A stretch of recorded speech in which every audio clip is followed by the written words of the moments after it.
Pighetti. Il y avait une chambre, elle était totalement noire, insonorisée.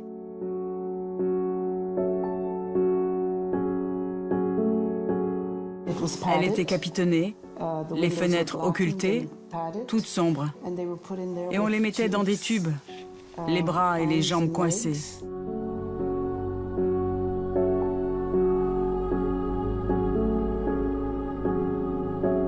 Quelqu'un apportait parfois de la nourriture. Et ils étaient là, on ne sait combien de temps. J'ai entendu gémir. J'ai vu des gens qui fuyaient à la vue des docteurs, qui résistaient. Ils s'échappaient, on les rattrapait de force. On les remettait sous traitement contre leur gré. On les forçait à faire ce qu'ils ne voulaient pas faire. Et quand c'était fini, ils étaient complètement passifs. C'était fini. Ils ne pouvaient plus résister. Ce n'étaient pas des cris, c'était des pleurs.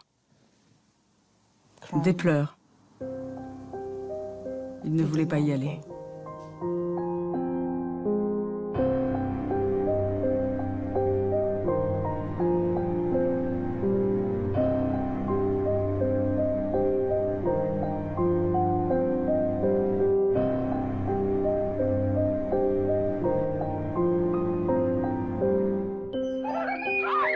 C'était à la fin des années 50, des années où l'on pense que les guerres sont finies et où l'on rêve d'un monde où les enfants sont voués à un quotidien sans violence.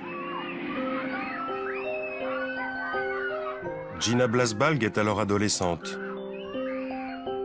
La vie ne l'a pas gâtée. Au décès de son père, sa mère l'a placée dans un orphelinat. À l'âge de 16 ans, on l'hospitalise à l'Allan Memorial, le département psychiatrique de l'université McGill à Montréal. Elle souffre d'une hépatite aiguë qui la rend dépressive. Gina pense qu'on va la soigner, mais elle tombe dans les filets d'un programme top secret de la CIA américaine. Nom de code, MK Ultra. Sous le prétexte d'études sur le cerveau humain, des dizaines de milliers de cobayes non volontaires comme Gina vont devenir de véritables rats de laboratoire. Le plus terrible, c'est qu'on les obligeait. Les médecins les forçaient. Ils leur disaient « Mais vous ne voulez pas aller mieux? On est là pour ça. » Et bien sûr, les patients ne pouvaient qu'y croire. Bien sûr qu'ils voulaient aller mieux. Ils voulaient rentrer chez eux, mais ce n'est pas du tout ce qui s'est passé. MK Ultra, c'est un programme qui a secoué l'Amérique jusqu'à la présidence. The United States of America offers a sincere apology. Financé par la CIA, des médecins ou des scientifiques traquent les indigents, les noirs ou les déshérités. Ils les repèrent dans les prisons, les hôpitaux, les casernes ou même les orphelinats.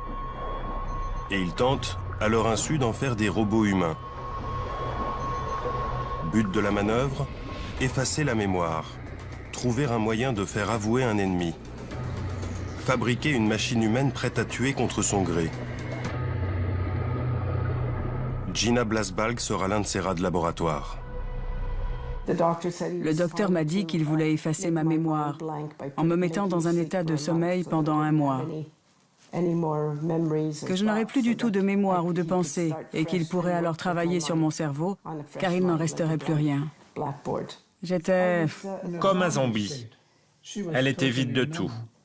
On me donnait des produits qu'on m'injectait et j'avais plein de convulsions.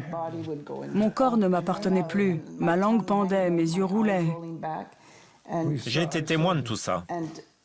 Et je les suppliais, « S'il vous plaît, qu'est-ce que vous faites? Donnez-moi un antidote. » Et on me répondait, « Non, on ne peut rien vous donner, parce qu'il faut qu'on voit combien de temps ça dure. » Gina va être séquestrée pendant plusieurs périodes au sein de l'établissement psychiatrique. Entre 2 séjours, elle rencontre Ralph. C'est lui qui réussira à l'extirper de l'institution. Mais Gina est hantée par les souvenirs. J'allais parfois dans la chambre à côté de la mienne. Et là, Il n'y avait que des corps immobilisés. Ils étaient enfermés dans des tubes, les bras et les jambes pris dans des tubes. Et ils avaient des écouteurs sur la tête. Ils se débattaient sur leur lit et le son ne cessait jamais, jamais. Et puis on les déliait et on envoyait alors des séries d'électrochocs. On appelle ça la soumission psychique. Et ils avaient des écouteurs, les enregistrements en boucle. Un enregistrement sans fin, avec des ordres répétitifs, hurlés à différentes intensités. Ça leur rentrait dans les oreilles et leur remontait au cerveau. Et ça ne cessait jamais. Le jour, la nuit, sans arrêt. Le but ultime de tout ça, c'était le lavage de cerveau. La manipulation mentale et le lavage de cerveau. Comment cela a-t-il été possible ?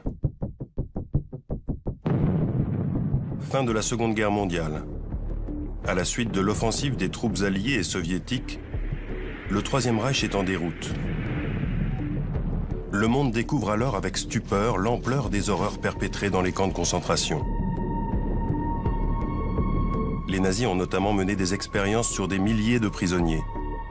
On les irradie, on les torture, on leur inocule des virus ou on les dépèce vivants.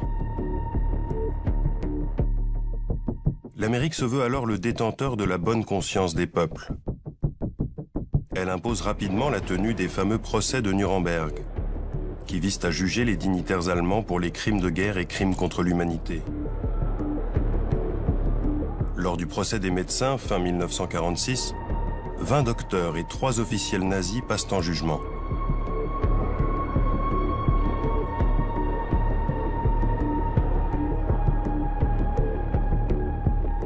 Guilty or not guilty? Nicht schuldig. 5 des accusés sont acquittés. 7 sont condamnés à mort et les autres à des peines de prison. À l'occasion de ce procès, l'Amérique rédige le Code de Nuremberg. Le contenu en est exemplaire. Celui-ci détermine l'éthique qui doit prévaloir lors des expérimentations pratiquées sur l'être humain.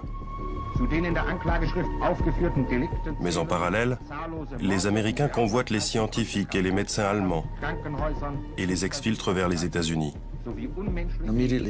Juste après la guerre, on s'est retrouvé avec un grand nombre de scientifiques allemands qui officiaient dans tous les domaines. Bombardement, énergie, missiles, cinéma, médecine. Et les Français, les Anglais, les Russes et les Américains voulaient tous mettre la main dessus, les ramener chez eux et qu'ils travaillent pour eux.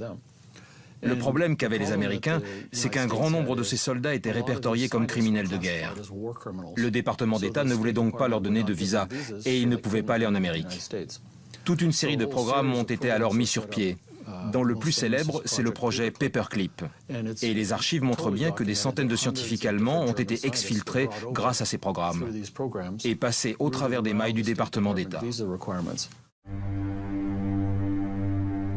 Forts de cette matière grise, les Américains puisent dans les connaissances des Allemands et lancent des expériences à tout va, notamment dans des pays qu'elle pense tenir sous sa coupe.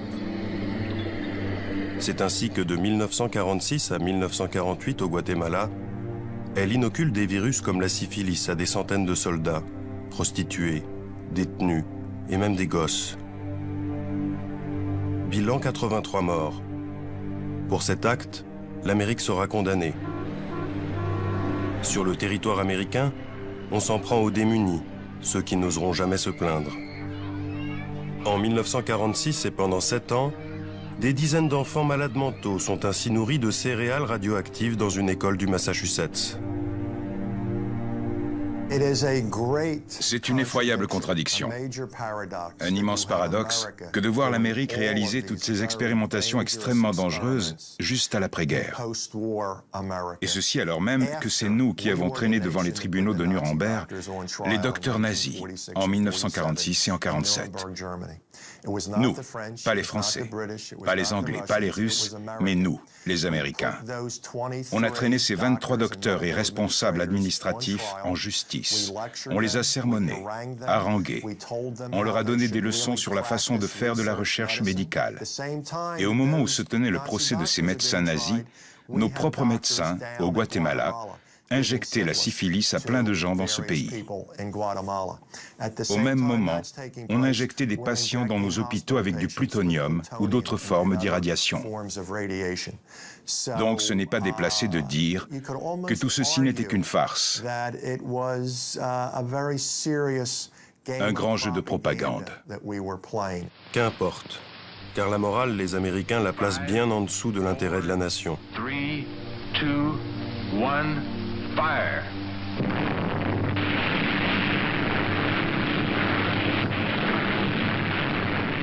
Et au sortir de la guerre, la priorité absolue, c'est le nucléaire. À la manette, l'armée US. Dès 1946, des tests sont menés à grande échelle, notamment sur l'atoll de Bikini. Pour constater les effets de la radioactivité, on utilise des militaires. On fait exploser des bombes, puis on leur demande d'aller nettoyer des dégâts ou d'éteindre les incendies.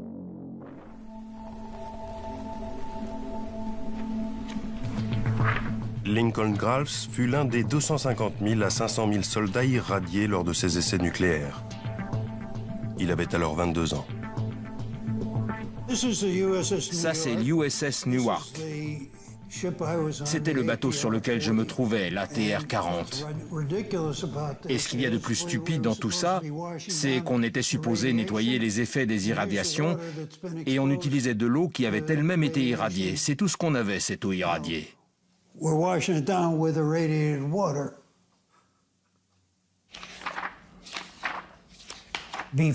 Avant d'être envoyé à Bikini, on devait tous signer des contrats, qui étaient ni plus ni moins un serment de secret, afin qu'on ne dise à personne ce qu'on avait vu ou entendu pendant notre mission. Les soldats sont des cobayes parfaits. Ils sont disciplinés et ne connaissent rien aux risques encourus. On n'avait absolument aucune protection de quelque sorte. J'étais vêtu des mêmes fripes que je portais tous les jours.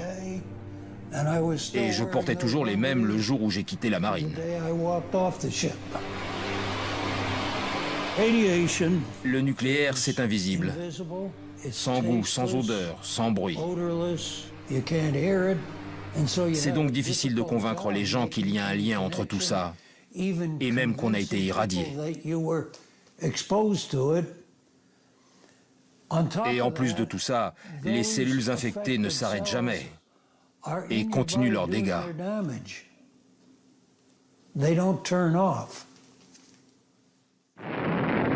Suite à son expérience sur l'atoll de Bikini, Lincoln sera hospitalisé à plus d'une reprise. Sa santé est fragile et les irradiations ont touché toute sa descendance. Ma fille a été conçue quelque temps après mon retour de Bikini. Eh bien, toute son adolescence, elle a souffert de problèmes avec son système endocrinien. Et on a dû lui retirer la moitié du pancréas à l'âge de 20 ans en raison d'une tumeur. Elle est morte d'une tumeur cérébrale maligne à l'âge de 46 ans. Elle a aussi eu une fille qui est née avec un pied difforme. Mon fils cadet, lui, a la maladie d'Addison. Et l'un de mes fils aînés est bipolaire. Ça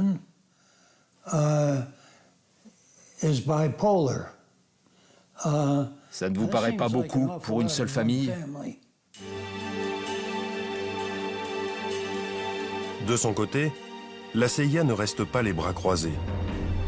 Sous couvert de la guerre froide, elle s'en prend à des villes entières. En 1950, un bateau de guerre déverse à coups d'aérosol une maladie nosocomiale sur la baie de San Francisco. 11 personnes seront hospitalisées, dont une décédera de pneumonie. Il ne s'agit pas de fiction.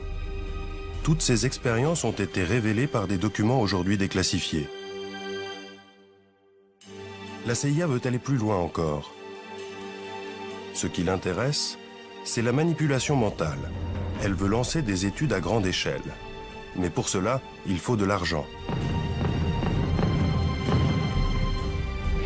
En 1951, la guerre de Corée va servir d'excuse idéale.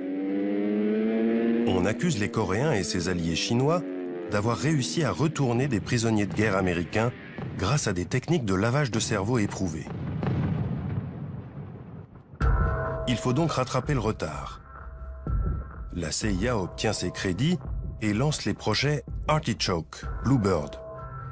Puis en avril 1953, MK Ultra. À la tête du programme, Sidney Gottlieb. C'est l'homme de la situation. Il est psychiatre, mais aussi spécialiste des armes chimiques. On le surnommera le sorcier noir. Du début des années 1950 jusqu'au début des années 1970, le gouvernement fédéral, à travers l'armée de terre, de l'air, de la marine et de la CIA, a réalisé toute une batterie d'expérimentations. Ça impliquait de donner du LSD à des citoyens qui ne savaient pas qu'ils en prenaient, mettre des gens dans des chambres capitonnées sans aucun repère, des expériences sur l'hypnose, les irradiations, les armes biologiques et chimiques. La machine à broyer est en marche. La CIA et l'armée sont tellement aveuglées par leur objectif qu'elles iront jusqu'à propulser des bactéries cachées dans des ampoules électriques au cœur de New York, dans le métro, en 1966. On veut calculer la vitesse de propagation en cas de guerre virale. Ici encore, il ne s'agit pas de fiction. Les documents sur cette expérience ont été déclassifiés. Ces mêmes documents révèlent aussi que la CIA cherchait à fabriquer des espions programmables à distance. Dans les documents de la CIA, on retrouve toutes ces expérimentations qui visent à créer ces super espions. Ça consiste à créer une nouvelle personnalité sur un cobaye et de lui donner une mission comme tuer quelqu'un, voler des documents ou infiltrer des réseaux. Et quand la mission est terminée, on le reprogramme et le sujet ne se souvient plus de rien. L'agence américaine s'intéresse particulièrement au LSD. Dans les années 50, cette drogue n'est pas illégale. La CIA recrute d'ailleurs des volontaires prêts à se faire des tripes aux frais des services secrets. Certains vont défrayer la chronique, comme Ken Kesey. C'est un auteur à succès qui pense que les drogues permettent de stimuler la créativité. Il teste donc le LSD dans le cadre d'expérimentations officielles. Il sortira de cette expérience en état second. Pour la petite histoire, il se met alors à la rédaction d'un best-seller qui deviendra un film culte. Vol au-dessus d'un nid de coucou.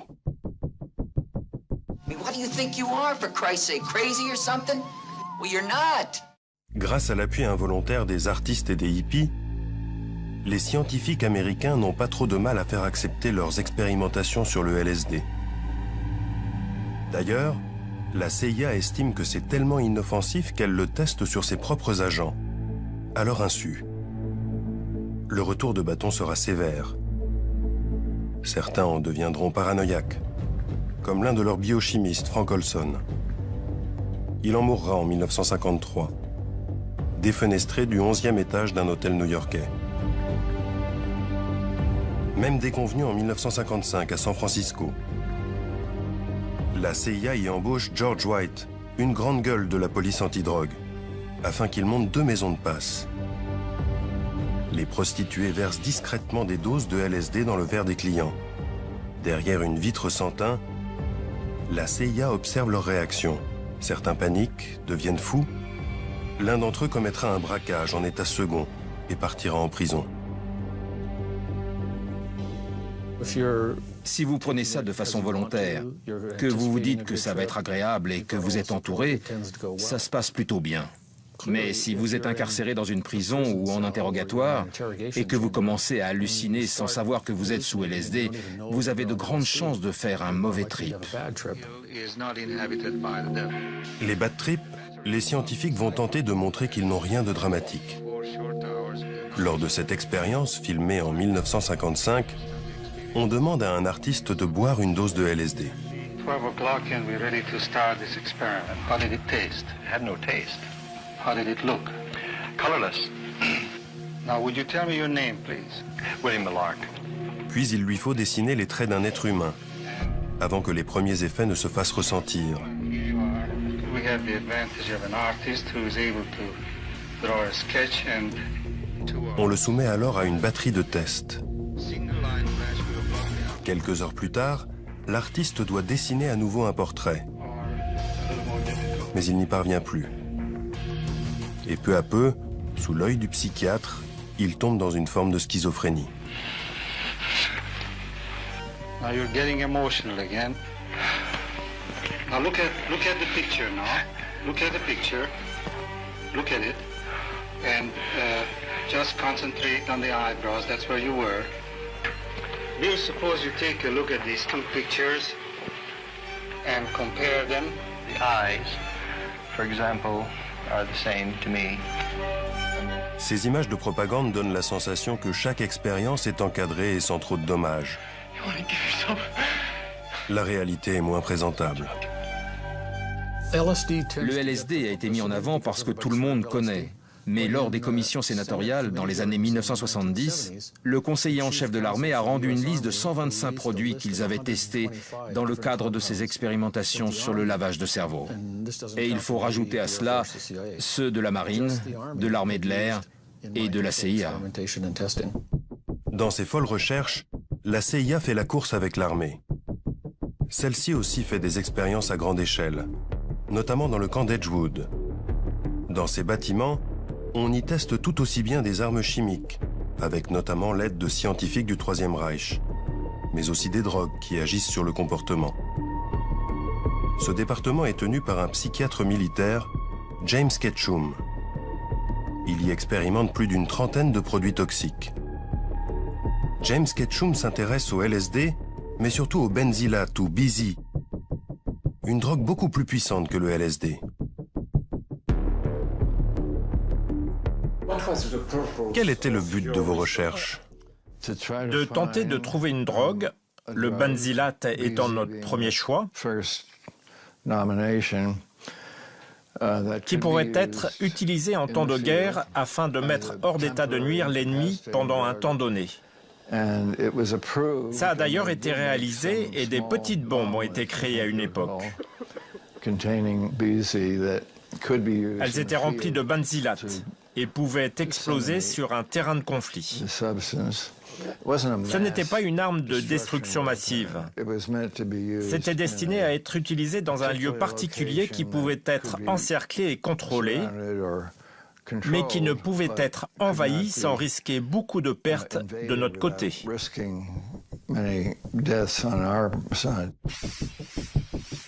Pour ces expériences, James Ketchum puise dans les troupes.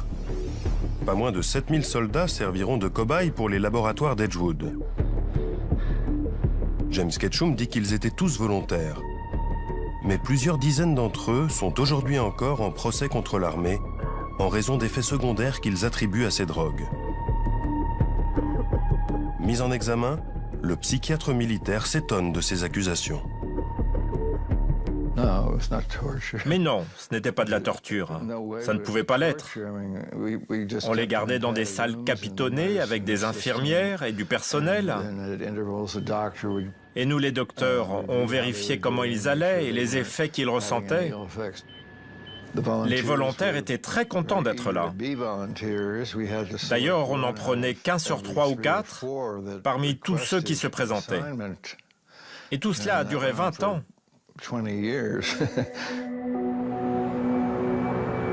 À New York, nous avons retrouvé l'un des militaires qui a participé aux expérimentations de James Ketchum. Il s'appelle Tony Mannheim. Et en 1958, alors qu'il est jeune appelé, sa hiérarchie lui propose de participer à des tests sur des équipements militaires contre des permissions supplémentaires. Il signe un protocole d'accord, mais on ne l'informe pas de ce qu'il va tester. À notre arrivée, nous étions invités à une sorte de pot d'accueil afin de rencontrer le personnel de la base d'Edgewood qui était en charge des tests. Mais je me suis aperçu, et nous ne le savions pas et on aurait dû le savoir, que les boissons étaient droguées. C'était donc un peu déconcertant de ressentir les effets de produits qui s'attaquaient à notre cerveau, que ce soit du LSD ou autre chose. Le but de tout ça était de nous faire rentrer dans un état de paranoïa et de désorientation.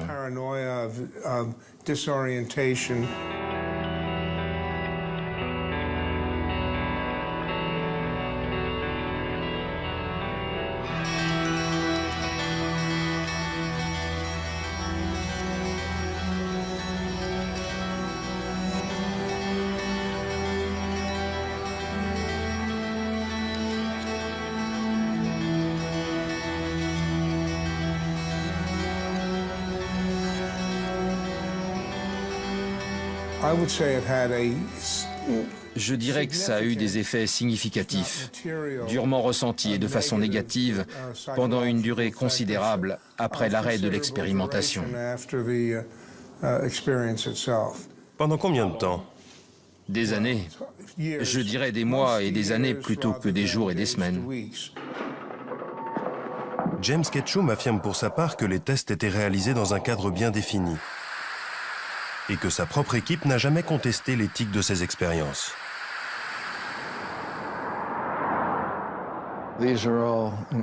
Ils étaient tous éduqués dans les meilleures universités comme celle de Yale, Columbia, Stanford et bien d'autres.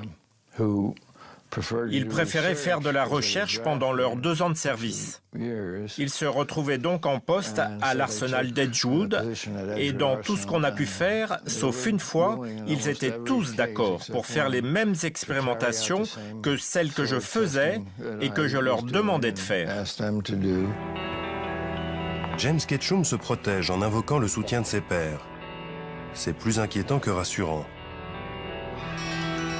Et il ne peut ignorer que pendant qu'il expérimente ces drogues sur des milliers de soldats, l'armée s'intéresse à bien d'autres produits plus destructeurs encore. Des produits qu'elle hésite à tester sur ses propres troupes. Et ces substances sont tellement puissantes qu'on ne peut les employer que dans un lieu discret, clos et protégé. Cette forteresse, ce sera les prisons. C'est Allen Hornblum qui va dénoncer le système. À l'époque, il travaille à la pénitentiaire et prend un poste à la prison de Holmesburg en Pennsylvanie. Je suis entré dans la prison de Holmesburg et j'ai été frappé de voir des dizaines de détenus torse nu, le corps couvert de bandages et de pansements. Et je n'arrivais pas à croire que j'allais travailler dans un milieu d'une telle violence. Tous les prisonniers semblaient s'être battus au couteau lors d'une émeute, comme s'il y avait eu une guerre entre gangs.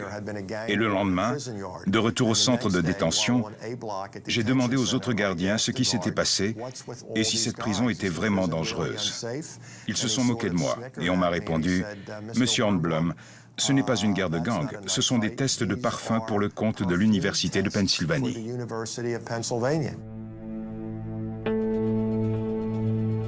À Holmesburg, mais aussi dans une vingtaine d'autres centres pénitentiaires à travers le pays, la CIA ou l'armée transforme les détenus en rats de laboratoire.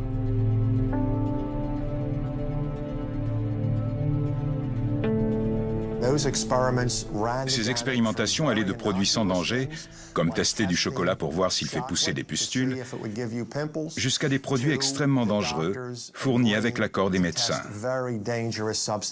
Les détenus étaient injectés sans le savoir avec des substances irradiées, soumis à des expérimentations pour les produits chimiques de l'entreprise Dell, et c'est le seul endroit au monde que je connaisse où des humains ont été enduits de dioxine sur la figure et sur le dos. De 1963 jusqu'au début des années 70, l'armée testait une multitude d'armes chimiques de guerre.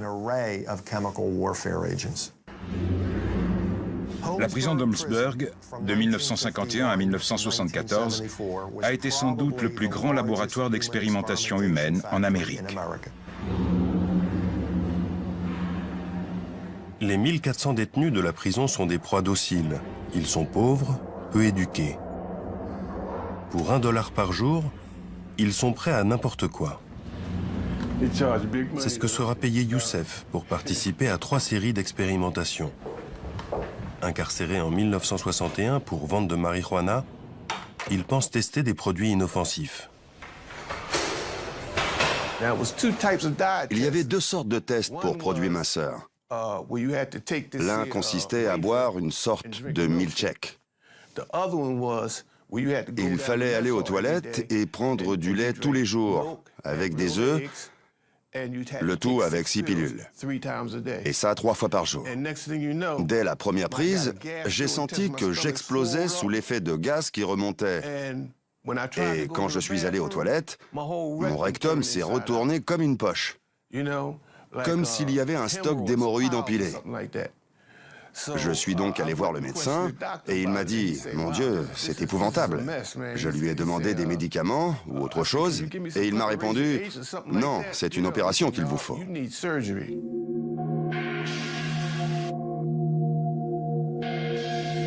À l'abri des murs clos de la prison, les services américains se sentent tout-puissants. Ils n'ont plus de limites.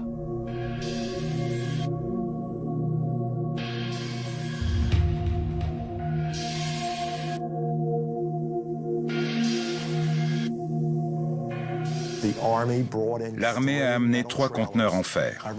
Ils étaient capitonnés à l'intérieur et ils les ont placés entre les ailes G et H du bâtiment et ils ont commencé à administrer des doses très fortes d'atropine, de scopolamine, de benzylate et d'autres psychotropes.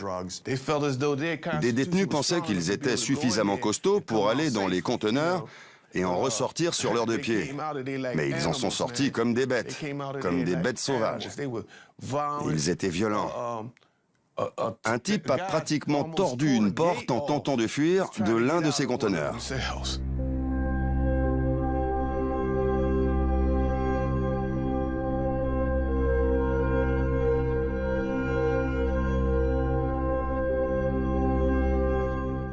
Les gens ressortaient de ces expérimentations avec des déficiences mentales, surtout avec leurs produits, comme le LSD ou leurs hallucinogènes que la CIA ou le Pentagone ont mis dans nos organismes pendant qu'on était dans nos cellules capitonnées. Ils nous les ont injectés, ils nous les ont mélangés à notre nourriture, ils nous les ont fait avaler sous forme de pilules.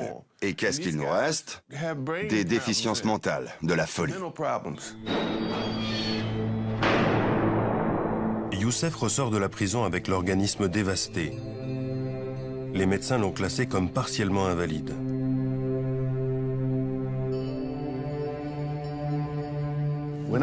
Quand je suis ressorti de prison, j'ai pensé que tout irait bien. Et soudain, tout ce que j'ai testé est ressorti, et notamment les boursouflures dues au premier test. Je chaussais du 50. Mes mains étaient enflées comme un ballon. Mes ongles ont poussé comme des griffes. Et il y avait cette odeur qui sortait de mon corps. Une odeur de cadavre.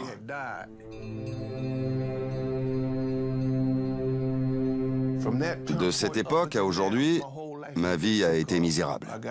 J'ai une maladie du foie, des problèmes génitaux persistants. Je ne sais pas trop ce qui se passe avec mes mains. J'ai des fourmillements dans les pieds. Un cancer de la prostate. C'est un véritable enfer. Alors que l'armée recrute surtout dans les prisons, la CIA, elle, rôde dans les hôpitaux. Prime est donnée à celui qui réussira à transformer un être humain en robot. Plus de 20 ans après la fin du programme MK-Ultra, des témoignages vont dévoiler jusqu'où la CIA était prête à aller pour mener à bien son œuvre. Cette femme, Claudia Mullen, témoigne devant un comité chargé d'évaluer les dégâts commis sur les victimes. Je suis devenue un pion aux mains du gouvernement. Le but était de me soumettre et de créer l'espion idéal à l'aide de produits chimiques, d'irradiation, de drogue, de l'hypnose, de chocs électriques, de plongée dans des tubes remplis d'eau, de privation de sommeil, de lavage de cerveau, d'abus verbaux, physiques, émotionnels et sexuels. J'ai été exploitée pendant près de 30 ans de ma vie et la seule explication qu'on m'a donnée est que la fin justifie les moyens et que je servais ma patrie dans ses efforts valeureux pour lutter contre le communisme.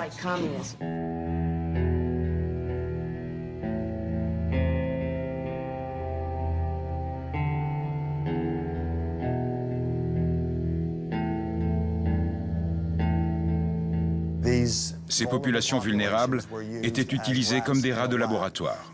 Ils en abusaient. Ils leur injectaient ce qu'ils voulaient. Ils ont dépassé toutes les limites. Et plein de choses ici en Amérique n'auraient jamais dû être possibles. Et si cela avait été commis sous l'Allemagne nazie, on aurait mis tout ça dans l'acte d'accusation. On l'aurait mis au compte des coupables. Mais ça n'a pas eu lieu là-bas, c'est arrivé ici.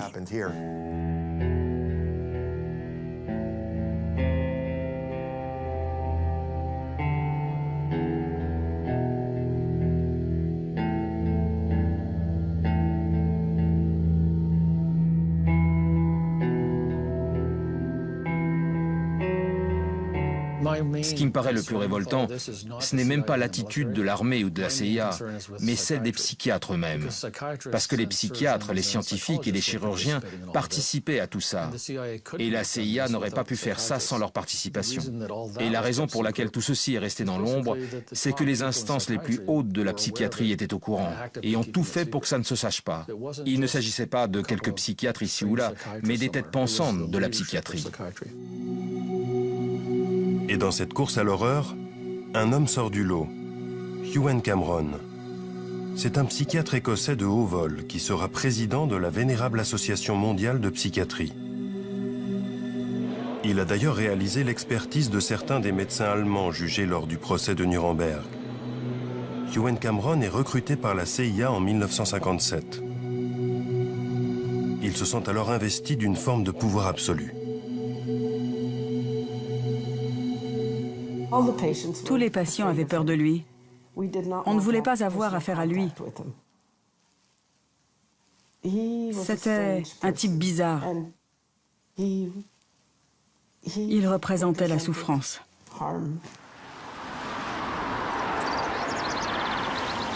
Au sein de l'Allan Memorial, le département psychiatrique de l'université McGill qu'il a créé à Montréal, Ewen Cameron expérimente au-delà du supportable.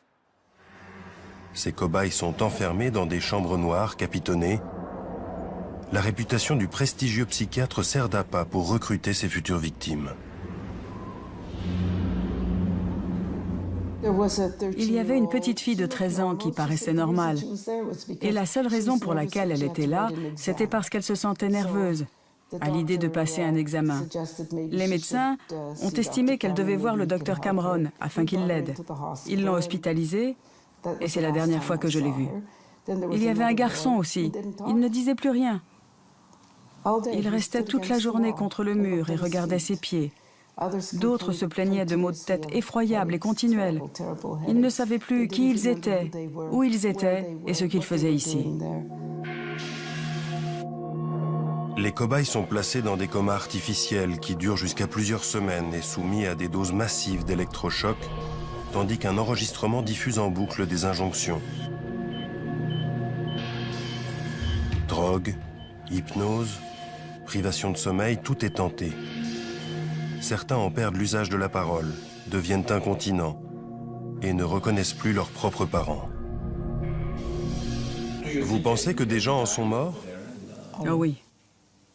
Oh oui. Comment pouvez-vous dire ça? Il y a tous ceux qui ont disparu. Certains se suicidaient. Et quand Gina a tenté de retrouver certaines des anciennes pensionnaires de cette époque, j'ai jamais pu les retrouver. On n'a pas pu les retrouver. Aucune trace. Des morts, il y en a eu un peu partout. Et il aura fallu le courage de quelques lanceurs d'alerte pour révéler publiquement l'étendue du désastre. En 1972, Martha Stephens est professeure d'anglais au sein de l'université de Cincinnati. Elle remarque que le département médical irradie à doses massives et sur le corps tout entier des malades qui se présentent avec des tumeurs bénignes. Elle enquête, se rend compte que l'armée finance le programme et contacte les malades. Sur cette photo, une famille qui a perdu sa mère, Maud Jacobs, en quelques jours seulement. On l'a emmenée au sous-sol, on l'a placée devant une machine effrayante. On l'a irradiée sur le corps tout entier, avec un seul faisceau irradiant. Elle est rentrée chez elle, mais s'est sentie très malade cette nuit-là. Elle n'était pas malade avant qu'on ne l'irradie dans les sous-sols de l'hôpital. Et pourtant, elle est morte en à peu près 3 semaines après l'avoir emmenée là-bas. On a son dossier sanguin. On sait qu'elle est morte de pneumonie en raison des effets sur son système de la moelle épinière. Là, ce sont les enfants. Et là, c'est Maud Jacob, une femme du Kentucky qui vivait à Cincinnati. Ils cherchaient des Noirs, des vieux, des malades, des pauvres. À peu près 60% des 90 personnes qu'on a irradiées étaient noires. Dans une ville où, à cette époque, 30% de la population était noire. Les Afro-Américains n'avaient aucun autre endroit où aller. Dans les années 60, la plupart des hôpitaux les refusaient. Au moins 90 hommes et femmes seront hospitalisés au sous-sol du centre médical de l'Université de Cincinnati de 1960 à 1972. 21 d'entre eux vont mourir en 3 ou 4 semaines. À la tête du département, le docteur Eugene Sanger, un radiologiste réputé. Un patriote, je dirais, qui pensait qu'il faisait son devoir pour son pays. Je pense qu'il estimait que certaines personnes doivent se sacrifier pour permettre de comprendre comment nous protéger en cas de guerre nucléaire. Lors du procès qu'on a tenu contre les chercheurs, la juge les a comparés à ce qu'il avait été fait lors du Troisième Reich. Elle a dit, pour justifier les vies que vous avez prises, vous vous protégez derrière les mêmes excuses que celles utilisées par les médecins à Nuremberg. Ils ont dit qu'au nom de leur patrie, ils ont dû faire ce qu'ils ont fait. Et vous, vous donnez les mêmes arguments.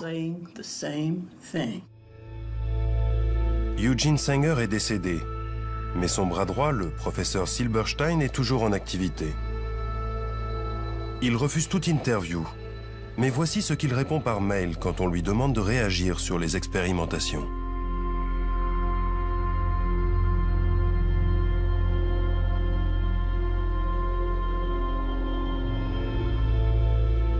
Un déni étrange quand on sait que l'université de Cincinnati a été condamnée à payer 5 millions de dollars de dommages et intérêts aux familles.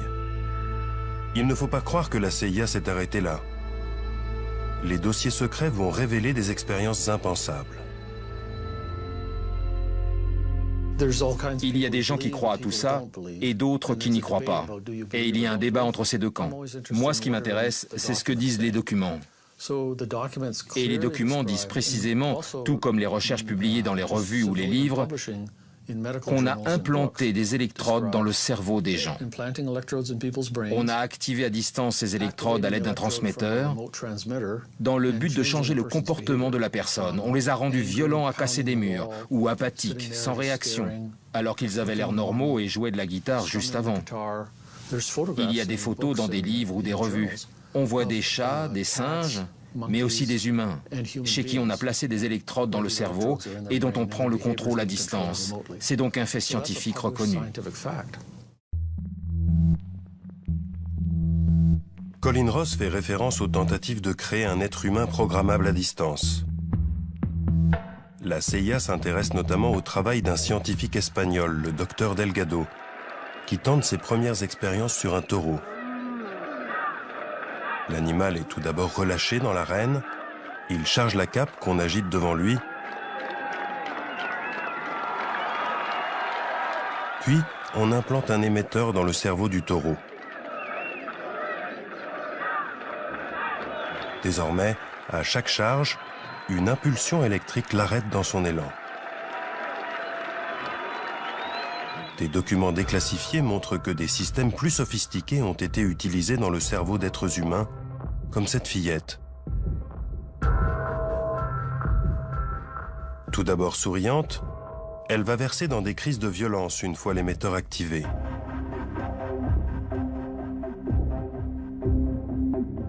On arrive ici à des degrés d'inhumanité rarement atteints. Comment a-t-on mis fin à ces expérimentations absurdes? Les choses vont s'accélérer au début des années 70. En 1972, le scandale du Watergate sème la panique au sein de la CIA. Elle sait qu'elle a bafoué tous les codes éthiques et son directeur, Richard Helms, n'a pas informé le président de ce qui se tramait dans ses laboratoires.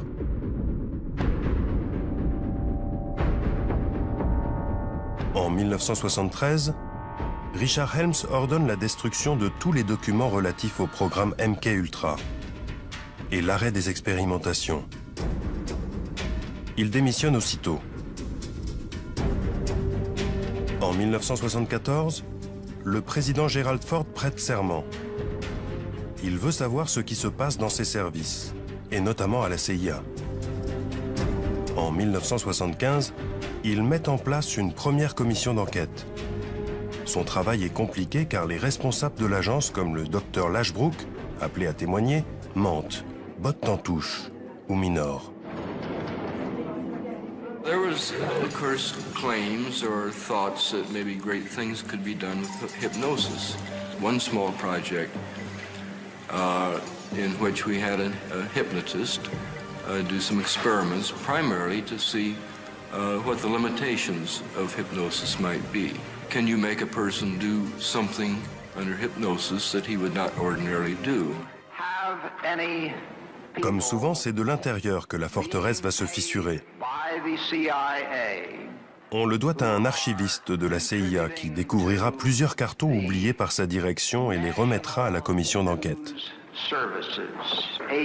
Ces milliers de documents sont désormais en partie publics.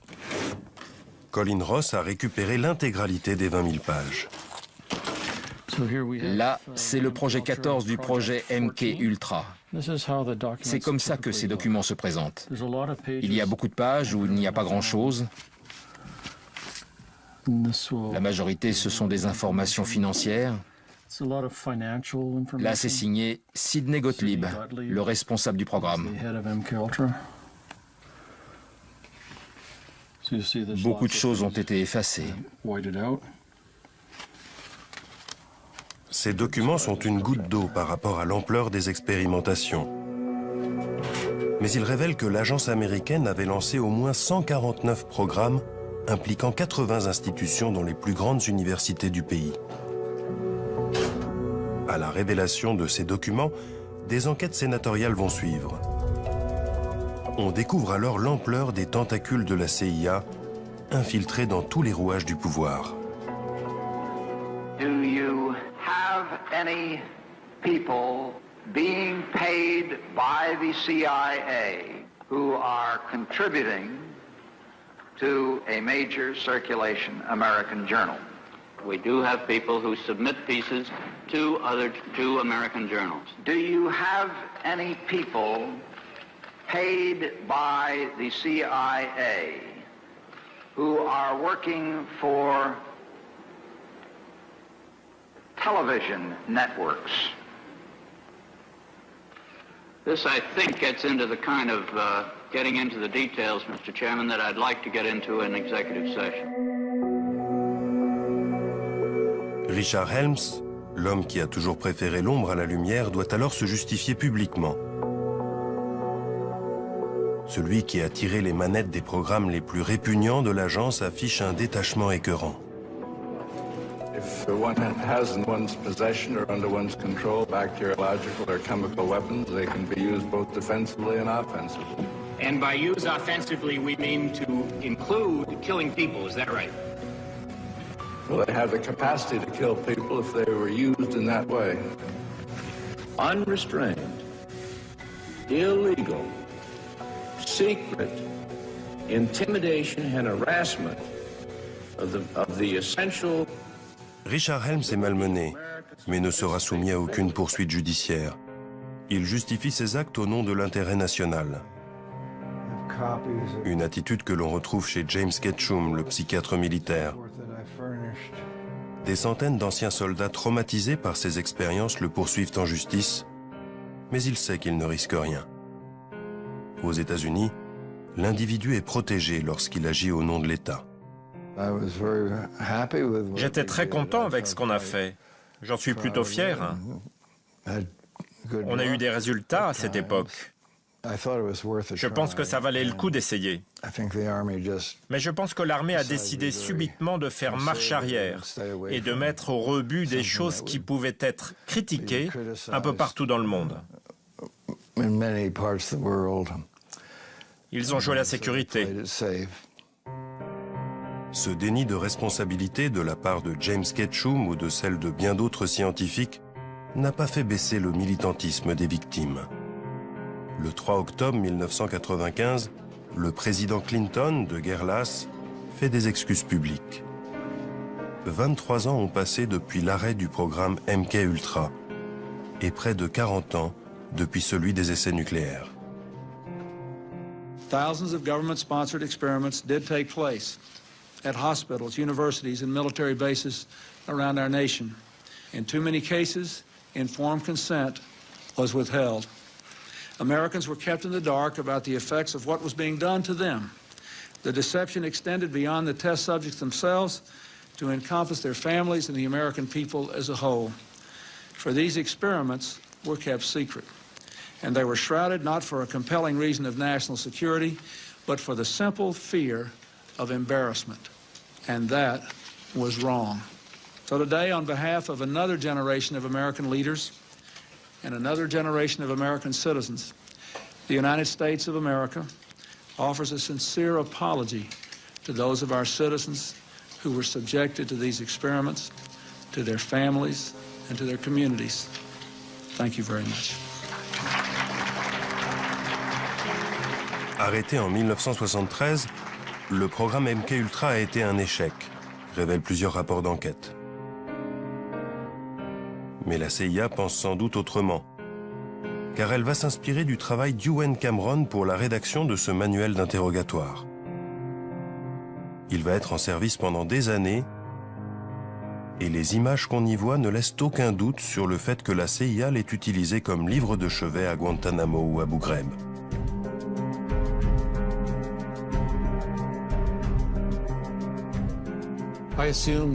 Je suis sûr qu'aujourd'hui encore, les techniques de lavage de cerveau sont utilisées par tous les services secrets du monde, et sans doute aussi par les terroristes. Pourquoi je crois ça? Eh bien, il suffit de regarder les photos qui ont été faites à Guantanamo ou dans la prison d'Abu Ghraib. Il y a tous les ingrédients de la manipulation mentale concoctée par la CIA dans les années 50. On sait par exemple que l'interrogatoire offensif, qui est le terme à la mode en Angleterre ou en Amérique, n'est rien de plus que du lavage de cerveau. Ce sont les mêmes façons de faire, choc électrique, position inconfortable, humiliation sexuelle ou culturelle, privation de sommeil ou de nourriture, chien d'attaque, menace de mort, technique du bon flic et du mauvais flic. C'est tout ça la manipulation mentale. Il serait naïf de penser que les choses ont changé. En 2014, l'histoire s'est mise à bégayer. 19 ans après Bill Clinton, Barack Obama, bousculé par les révélations sur les tortures perpétrées par la CIA, doit se justifier. Even before I came into office, I was very clear that in the immediate aftermath of 9/11, we did some things that were wrong. We did a whole lot of things that were right, but we tortured some folks. Des excuses publiques qui n'ont qu'une valeur symbolique pour Gina et Ralph Blasbalg. Seul un nombre limité de victimes du projet MK-Ultra ont eu le courage d'engager des procédures devant les tribunaux. Les procès sont longs et la CIA rechigne à ouvrir ses archives. Traumatisée et épuisée par son expérience, Gina a renoncé à demander des compensations pour ce qu'elle a vécu.